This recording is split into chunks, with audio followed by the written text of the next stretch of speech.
कर्मचारी, औषध उद्योगाच्या कर्मचाऱ्यांची संघटना आहे। याची ऑल इंडिया मेंबरशिप जवळजवळ 1.5 लाख आहे आणि 3 वर्षातनं एकदा जे अधिवेशन होतं ते ह्यावेळी ते होस्ट करण्याची जबाबदारी महाराष्ट्रामध्ये मुंबई युनिटवर पडलेली आहे आणि आज त्याचा म्हणजे इनॉग्रेशन होत आहे। इनॉग्रेशन सेशन आत्ताच कन्क्लूड झालं आहे। देशभरातून डेलिगेट्स जवळजवळ 900 डेलिगेट्स देशभरातून आलेले आहेत, सगळ्या राज्यातून।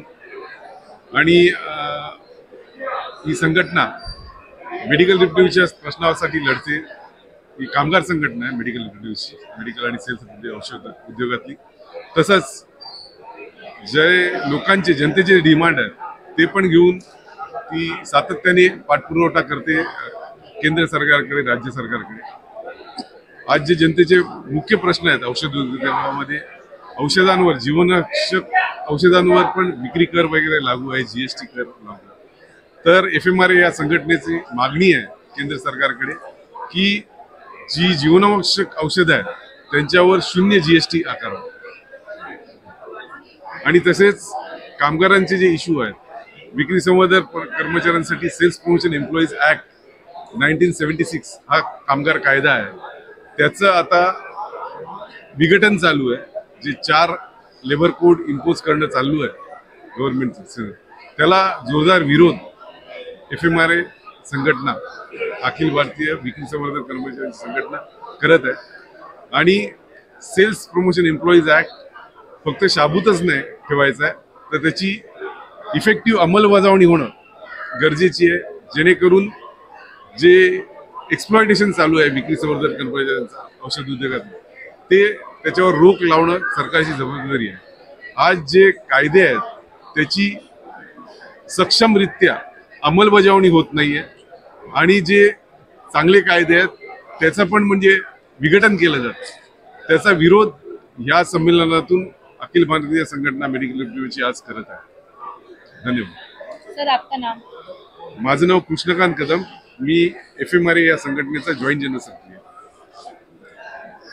सर, अभी जब सरकार जब आपकी ये प्रस्ताव को नहीं मान्य करती है तो आपका अगला कदम किस तरह का? मैं 2 विषय पर आपको बात करूंगा। एक तो अभी भारत सरकार ने आयुष्मान भारत का डिक्लेयर किया है, घोषणा किया है 2017 में, और 2020 में नेशनल डिजिटल हेल्थ मिशन का डिक्लेयर किया। क्योंकि आज़ादी के बाद से सबके लिए सरकारी चिकित्सा व्यवस्था था, लेकिन 2017 में मोदी जी उसको इंश्योरेंस बेसिस कर दिया है। इतना बड़ा परिवर्तन कर दिया है। 60% प्रीमियम देंगे सरकार, अभी सेंट्रल गवर्नमेंट, और राज्य सरकार देंगे 40% प्रीमियम।